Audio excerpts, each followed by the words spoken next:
Shalom, shalom, bom dia! Vamos orar juntos?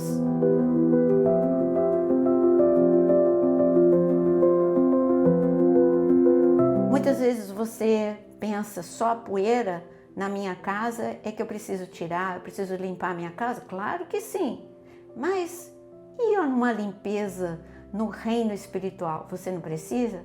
Sim, a palavra de Deus nos fala. Em Deuteronômio 7, no capítulo 26, o Senhor ele avisa e ele declara: não levem nenhuma coisa abominável para casa, para que vocês não sejam amaldiçoados juntamente com ela. Pelo contrário, devem de todo detestar e abominar essa coisa, pois é amaldiçoada. Um aviso no meio de tantas coisas importantes que Deus está falando, este aviso não é menos importante. Precisamos tomar cuidado com aquilo que introduzimos em nossa casa. Nós sabemos disso, por exemplo, Raquel, quando saiu com o seu marido Jacó e estava indo para a terra prometida. Era outro tempo na vida dela, longe de Labão. Labão era uma opressão, era o seu pai, mas Labão no reino espiritual, ele é um símbolo do que Satanás faz em nossas vidas. Ele é uma sombra. Então Raquel ela estava indo para um novo tempo, um tempo de bênção, um tempo de liberdade, um tempo muito abençoado. No entanto, Raquel ela levou junto com ela nessa viagem um ídolo da casa do seu pai. Ela ainda tinha um apego com um ídolo, não dá para entender, né? Com tanta experiência, o Deus que abriu o ventre não uma, mas duas vezes, tantas experiências sobrenaturais que ela teve, mas ela ainda teve o apego e achou que aquilo não era nada. E ela levou. Quando ela levou, é claro que Labão, ele sentiu falta e ele correu. E ele para alcançar Jacó, e ele alcançou Jacó. Ele disse, como assim? Como que você está levando uma coisa que não te pertence e pertence à minha casa? Então Jacó disse, não, eu não levei nada. Ele tinha certeza que ele não tinha levado e ele tinha certeza que ninguém da família dele tinha. Por isso ele disse que morra a pessoa que pegou aquilo que te pertence. Bom, Labão, aí descobriram, fizeram uma busca e descobriram aonde que estava esse ídolo com Raquel. O que eu quero dizer é que Raquel teve uma consequência na sua vida. Ela morreu precocemente porque ela morreu justamente no parto do seu segundo filho. Ela já tinha José e no segundo milagre ela morreu na hora do parto. Isso tudo mostra que pequenos quebras de princípio, que parece pequeno, não é só um ídolo, não, você não pode ter nada que tenha algum vínculo com as trevas. Isso mostra que as trevas reivindicam, isso é meu, hein? Você está com isso dentro da tua casa. Mas quando a gente dedica a nossa vida a Deus e começa a levar a vida espiritual a sério, uma das primeiras coisas que você faz é olhar se você tem alguma coisa dentro da sua casa que tem vínculo com as trevas. Isso quase todo mundo faz. E se não faz, eu digo, tem que fazer. Mas você convive com outras poeiras que pertencem ao reino das trevas e convive numa boa e acha que Labão, que no caso é Satanás, não vai reivindicar o que pertence ao reino dele e não vai trazer a consequência por você estar abrigando o que é do reino dele na sua vida. Agora eu estou falando não só de casa física, eu estou falando da casa, a casa principal, que é o seu coração. Então, eu quero ler Efésios capítulo 4, para você ver algumas dessas poeiras que você tem dentro de casa e não pode ter. Olha o que o Senhor fala em Efésios capítulo 4, ele diz no versículo 30, não entristeça o Espírito Santo de Deus, no qual vocês foram selados para o dia da redenção. Que não haja no meio de vocês qualquer amargura, indignação, ira, gritaria, blasfêmia, bem como qualquer maldade. Pelo contrário, sejam bondosos e compassivos uns para com os outros, perdoando uns aos outros, como também Deus em Cristo perdoou vocês.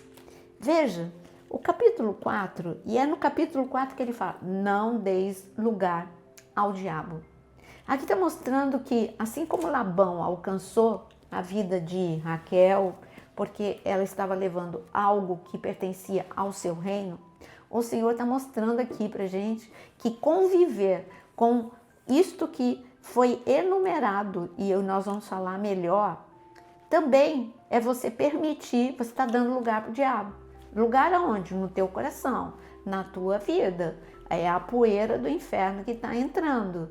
E Deus está falando, olha, hoje aqui no devocional, você vai fazer um faxinão, tanto na tua casa quanto no teu coração. Então vamos ver as coisas que são enumeradas aqui, que entristece o Espírito Santo e alegra as trevas. Entristece o Espírito Santo porque você vai deixar de viver o melhor de Deus e alegra as trevas porque ele vai conseguir trazer consequências, vai trazer crises na sua vida. Veja, então, vamos ver a primeira coisa que ele diz aqui que entristece o Espírito Santo. Ele está falando de que não haja em nosso meio amargura, e aí?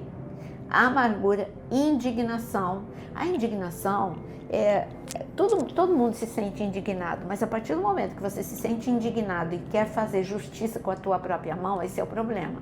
Que foi o caso de Absalão, que foi o caso de Caim, que ficou indignado com aquilo que nem tinha que se indignar, mas ele ele matou o seu irmão. E então, veja só, indignação, ira, você convive com a ira? E você acha que a ira não é poeira do inferno na sua vida? Está falando de ira e gritaria. Não, eu só grito quando me tiram do sério. Mas peraí, onde está o domínio próprio? Onde está a mansidão? Aonde que está o fruto do Espírito na sua vida? É a ira que domina? Porque na hora em que nós estamos nervosos, esse é o momento que você precisa do domínio próprio. E aqui está falando de gritaria, blasfêmia. A blasfêmia é quando eu falo contra Deus. No momento da crise, eu vou falar que foi Deus que fez e você vai dizer que a culpa é da igreja e que a culpa é do teu irmão e você vai falar contra a palavra de Deus. Isso é a blasfêmia. E então ele fala também que não esteja no meio de você nenhum tipo de maldade. Nós fomos chamados para termos o caráter de Deus. Então, transmitir, nós somos cartas abertas, o que as pessoas estão lendo quando olham para a sua vida. Então, quando você é carta aberta e as pessoas veem bondade, misericórdia, tolerância, empatia, aí ela vê Deus na sua vida. Mas se ela vê maldade, inveja, a inveja é maldade. Quando você faz uma fofoca, é maldade. Quando você faz um comentário disfarçado, é uma crítica, você está caluniando disfarçado de religiosidade. Cuidado, Deus chama isso de maldade. Então ele está falando de maldade, ele está falando, não, você tem que ser bondoso, compassivo e tem que perdoar. E aí? Se você não está perdoando, tem muita poeira das trevas aí. E Labão chega, hein? Para reivindicar, olha, a falta de amor, a falta de perdão, a gritaria, o ódio, a inveja, tudo isso é do meu reino. Eu estou cobrando uma dívida porque você está usando algo que é do meu reino. Então você vai ter que viver a consequência. Assim como Saul, ele decidiu conviver com a inveja. Ele decidiu viver com o descontrole, com a ira. Ele jogou a lança em Davi, tentou matar o próprio filho. Ele simplesmente, quando chegava a ira, ele ficava cego e ele já não sabia mais o que ele iria fazer. Eu quero dizer que você pode fazer essa faxina agora no teu coração. Para quê? Para que você possa viver, não dar lugar para o diabo e viver o melhor do céu, a atmosfera do céu na sua casa, viver milagres na sua casa, na sua vida. Mas para isso, você precisa fazer essa faxina. Vamos fazer agora? Agora é o momento de orar. Você coloca o teu coração e diz, Senhor, eu quero essa faxina. Se você quer, escreva aqui nos comentários, Senhor, eu quero essa faxina. Eu não quero que Satanás venha reivindicar nada, nem na minha casa, nem na minha vida. Eu quero andar com santidade e ser guiado pelo Teu Santo Espírito, em nome de Jesus.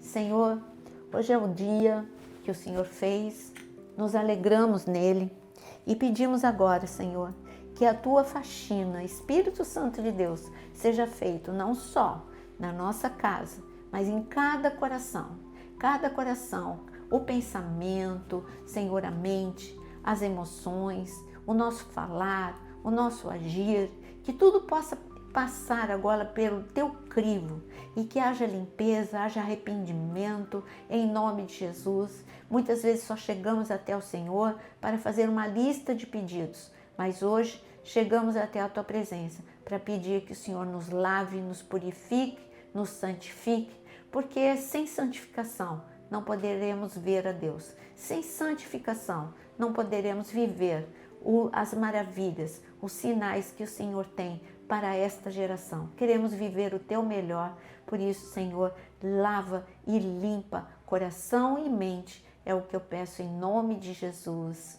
Amém.